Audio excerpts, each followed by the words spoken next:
વડોદરા કારેલીબાગ પાસે બની રહેલી અર્થ યુરોપિયા સ્કીમ વિવાદમાં આવી છે. યુફોરિયા આ સ્કીમ છે એક સર્વે નંબરનો ઝોન બદલીને બાંધકામ પણ શરૂ કરી દેવામાં આવ્યું છે.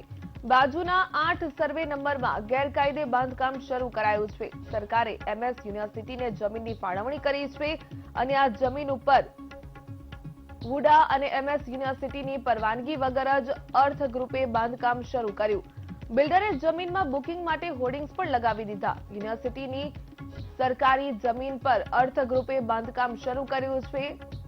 જે સર્વે નંબરની બિનખેતી માટે અરજી કરવામાં આવી હતી તે અરજી કલેક્ટરે દફતરે કરી છે. ત્યારે 9 સર્વે નંબરની 30,000 ચોરસ મીટર જમીન પર દબાણ કરી બુકિંગ પણ હાલ તો શરૂ કરી દેવામાં આવ્યું છે. 1984માં સરકાર દ્વારા શૈક્ષણિક હેતુ માટે જમીન આપી હતી અને આ જમીન પર હાલ અર્થ ગ્રુપે દબાણ કર્યું છે. જમીન બિનખેતી થયા વિના બુકિંગ કરી રેરાના કાયદાનો પણ ભંગ કર્યો છે.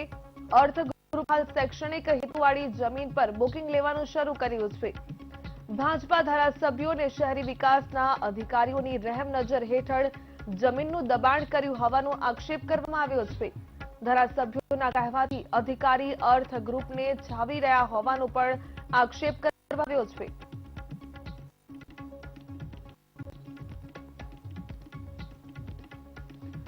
વડોદરા કારેલીબાગ પાસે જે અર્થ યુફોરિયા સ્કીમ છે તે વિવાદમાં આવી રહી છે.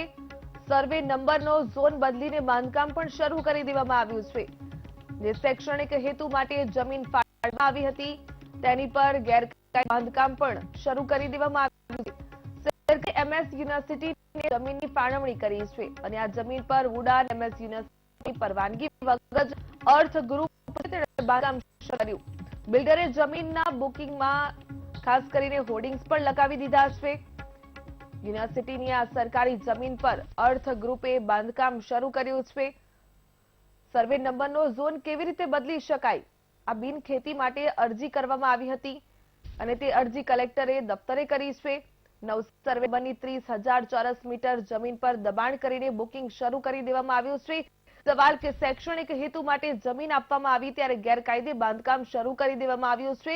કોની પરવાનગી સાથે, કોની રહેમ નજર હેઠળ? સૌથી મોટો સવાલ. બુકિંગ માટેના હોર્ડિંગ્સ વહીવટી તંત્રને દેખાતા નથી. શૈક્ષણિક હેતુ માટે જમીન આપવામાં આવી છે તે અર્થ ગ્રુપે હાલ તેની પર દબાણ કર્યું છે. તો જમીન બિનખેતી થયા વિના બુકિંગ કરી રેરાના કાયદાનો પણ ભંગ કર્યો છે.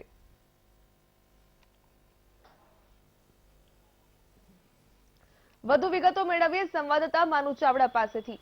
માનુ, કારેલીબાગ પાસે બની રહેલી અર્થ યુફોરિયા સ્કીમ વિવાદમાં આવી છે. આ સમગ્ર મામલો શું છે અને વહીવટી તંત્ર દ્વારા કેમ કોઈ કાર્યવાહી કરવામાં નથી આવી રહી? ભાવિકા, કારેલીબાગ પાસે આવેલી નાગરવાડાના સર્વે નંબરની આ જમીન છે. 1984માં આ જમીન છે એ શૈક્ષણિક હેતુ માટે વુડાએ એક્વાયર કરી હતી. એ જમીનનો આખો મામલો છે. અત્યારે હાલ તો કારેલીબાગ પાસે અર્થ યુફોરિયા સ્કીમ નામથી આ સ્કીમ શરૂ કરવામાં આવી છે. આપ જોઈ રહ્યા છો આ જમીનનો આખો જે વિવાદ છે એ પ્રકારે વિવાદ છે. સરકારે એમએસ યુનિવર્સિટીને આ જમીન આપેલી અને એમાં ગેરકાયદેસર બાંધકામ થઈ રહ્યું છે એવા આક્ષેપ અત્યારે થઈ રહ્યા છે. વુડા કે એમએસ યુનિવર્સિટીની કોઈ પણ પ્રકારની મંજૂરી નથી. તેમ છતાંય અર્થ યુફોરિયાના બિલ્ડરે અહીંયા બેનરો લગાવી અને જાહેરાત પણ કરી છે કે અહીંયા મોટી સ્કીમ મુકાવાની છે. 9 સર્વે નંબરની 30,000 ચોરસ મીટર જમીન છે એમાં દબાણ કરી અને બુકિંગ ચાલુ કર્યા હોવાના આક્ષેપો અત્યારે થઈ રહ્યા છે. કારણ કે બિનખેતી થયા વગર જ બુકિંગ શરૂ કરવાનું બિલ્ડરે શરૂ કર્યું છે ને એના કારણે રેરાના કાયદાનો અહીંયા ભંગ થઈ રહ્યો હોય એવું જોવા મળી રહ્યું છે. આ જે જમીન છે ત્યાં માત્ર પૈકીનો એક સર્વે નંબર છે એ જ વેચાણ રાખ્યો છે. બાકીના સર્વે નંબરની બિનખેતી કરવાની જે આખી પ્રક્રિયા છે બાકી છે. અર્થ ગ્રુપના બિલ્ડરે શૈક્ષણિક હેતુવાળી જમીન પર અર્થ યુફોરિયા નામે આ સ્કીમ શરૂ કરી છે. બિનખેતી થયા વિના જ બુકિંગ શરૂ કર્યું છે. 1984માં શૈક્ષણિક હેતુ માટે જમીન રાખવામાં આવેલી. એમએસ યુનિવર્સિટીનો બોટની ગાર્ડન અહીંયા બનાવવાનો હતો એના માટેની આ જમીન હતી, પરંતુ હેતુફેર કરી અને પૈકીનો સર્વે નંબર 1 છે એ રાખી અને બીજામાં પણ બાંધકામની પેરવી શરૂ કરી છે અને એના કારણે આક્ષેપ થઈ રહ્યા છે.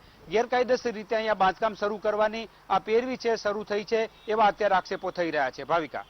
માનો સૌથી મોટો સવાલ તો એ કે બુકિંગ માટે હોર્ડિંગ્સ પણ લગાવી દેવામાં આવ્યા છે. આક્ષેપો અનેક થઈ રહ્યા છે કે રહેમ નજર હેઠળ અધિકારીઓની રહેમ નજર હોય કે પછી બીજેપી નેતાઓની રહેમ નજર, આક્ષેપો થઈ રહ્યા છે. પરંતુ વહીવટી તંત્રને લઈને સવાલ થઈ રહ્યો છે કે આ હોર્ડિંગ્સ લગાવવામાં આવ્યા છે તે દેખાતું નથી.